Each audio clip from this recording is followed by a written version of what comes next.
So I take note of all that. I take note that the gist of the testimony is a plea for resources, and I wanted to address a related issue. Ms. Nelson, I have a tweet here from your Twitter account from March 8, 2021 that retweets an article from The Guardian titled, "These U.S. Cities Defunded Police." Quote, "We're transferring money to the community."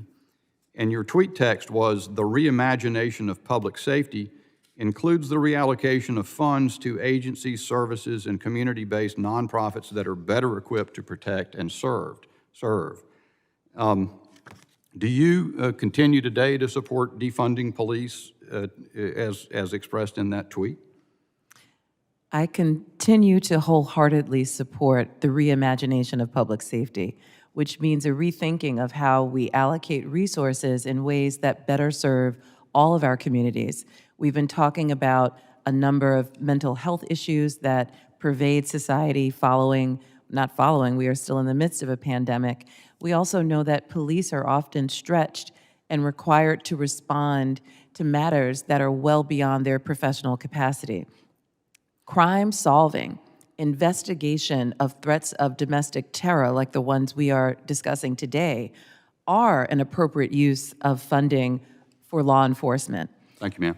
And I'd like ask for unanimous consent to submit for the record the tweet and the Guardian article I just referenced. Without objection.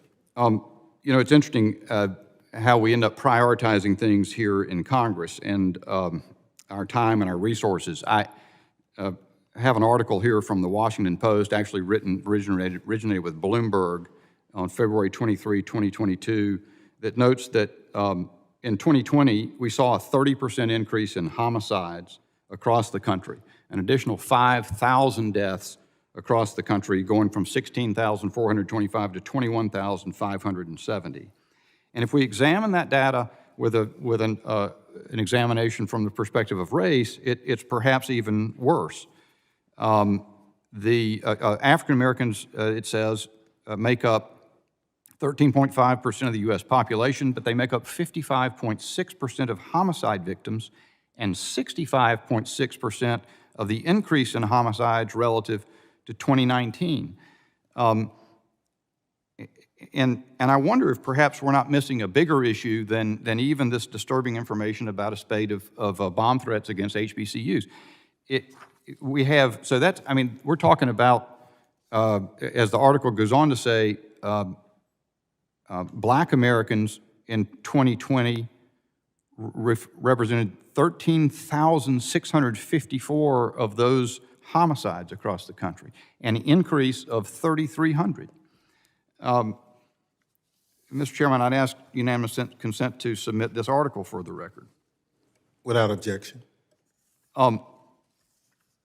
In the Judiciary Committee yesterday, we had a hearing focused on domestic terrorism with an emphasis on white supremacy. These matters here are certainly race animus-based crimes, the HBCU attacks. There's a hearing in the OGR today on the same thing, but I look back. There's not been a hearing in Congress, in this Congress, about that increase in homicides and the share of those homicides that are borne by Black Americans. Ms. Nelson, do you believe that the emphasis on reimagining police, as you put it, or defunding police, as others put it, has been responsible for any share of the increase in homicides that Black Americans have suffered? No, I don't believe that there's any data, any credible research that links any of the calls to reform our public safety system and any increase in crime. We all know that we are living in the midst of a pandemic that has not only increased economic burdens across society, mental health burdens across society, but there are other ways in which our law enforcement resources are not operating as efficiently as possible. If we look at the crime-solving success of law enforcement, it pales in comparison to the resources that are invested in law enforcement.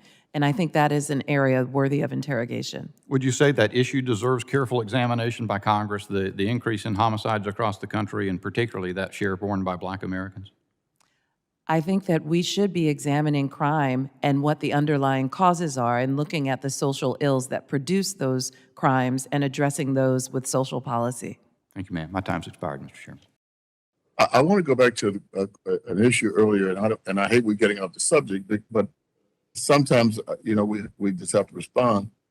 And, I think this whole issue of talking about defunding the police has given some people a license to misrepresent, maybe even misunderstand. But to the panel, do you see as synonyms defund the police and re-engineering, redesign, reimagine as either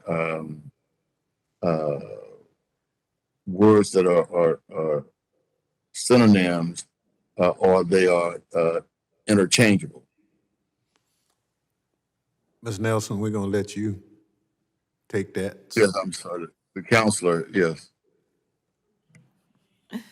So if the question is whether those concepts are interchangeable, I don't think I can answer that. I think they mean different things to different people, and there may be some common themes. I think the one theme and thread among all of those phrases and intentions is that something is broken in our public safety system. Something is broken and it needs to be fixed. And there are many different ways in which people are suggesting we go about it. But we saw that millions of Americans in 2020 agreed with the notion that our public safety system is broken.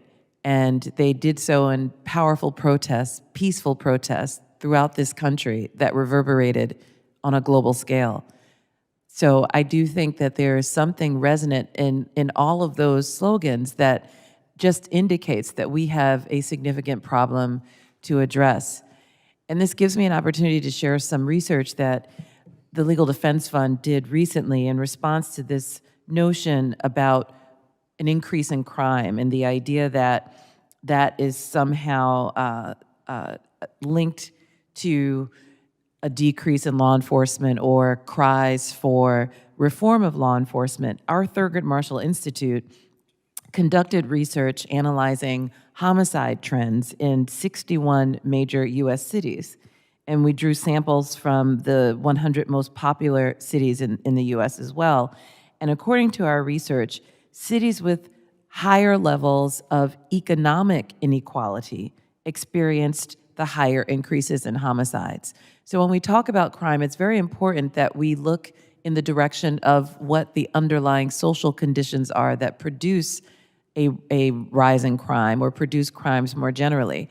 And the focus is not an idea of thinking differently about law enforcement and public safety. The focus should be on thinking about the economic inequality, the health disparities, and the other social conditions that lead to crime and violence.